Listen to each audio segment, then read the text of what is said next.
של שורשים, כאשר מהיד השנייה חדשנות, מצוינות, איכות, יצירתיות ויוזמות. מערכת החינוך העל-יסודית במדינת ישראל היום רואה מה שאורט ישראל עושה והולכת לאורה.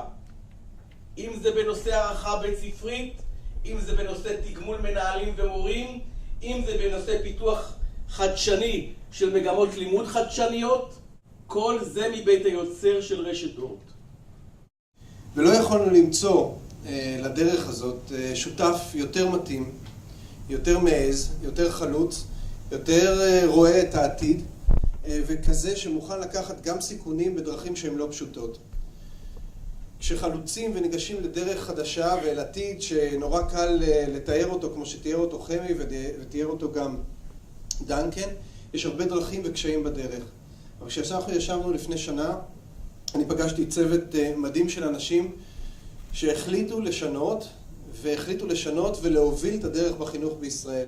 לאחר יותר משנה של שיתוף פעולה, אני יכולה להגיד שמעבר לכך שהרשת הזאת בעצם באמת לוקחת ומובילה את תחום החינוך בישראל, הרשת הזאת גם מכילה אנשים עם המון תשוקה לחינוך, עם המון תשוקה לטכנולוגיה בחינוך, ליצירת דרכי הוראה חדשות, ושומרים בעצם על חדשנות טכנולוגית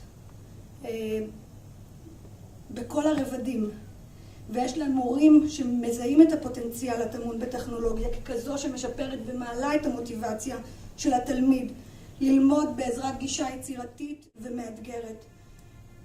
בדיוק עבורם פיתחה אפל את התוכנית של Regional Training Center.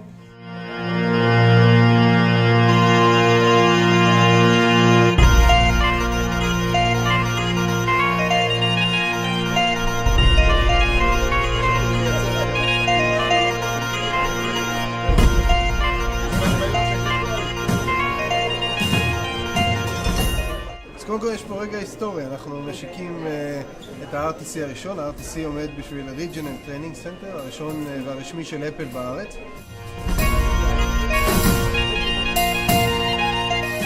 ככה, אנחנו נלך כרגע, הקבוצה הזאת מגיעים, יש לנו מכל הארץ.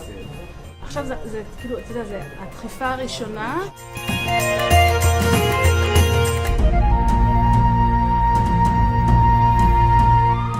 הבקשה הראשונה של המורים הייתה, אנחנו רוצים לבוא לפה עם התלמידים שלנו.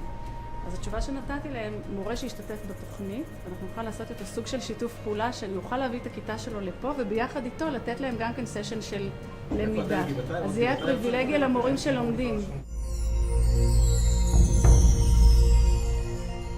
המחשבה להגיע לסביבת העבודה של המורה, ולתת את זה כשירות לארגון שלם, עם הסביבה, עם התרבות, עם האקלים, עם האנשים, אז להביא את התוכנית לתוך בית ספר, זה הרעיון.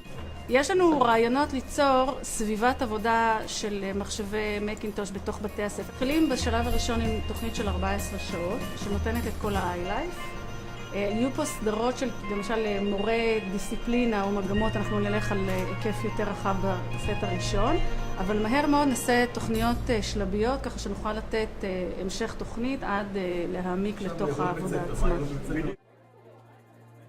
החשיבות הכי גדולה לגרום למורים להיות יצירתיים יותר, לבנות תוכניות לימוד מעניינות יותר, מאתגרות יותר ויוזמתיות יותר.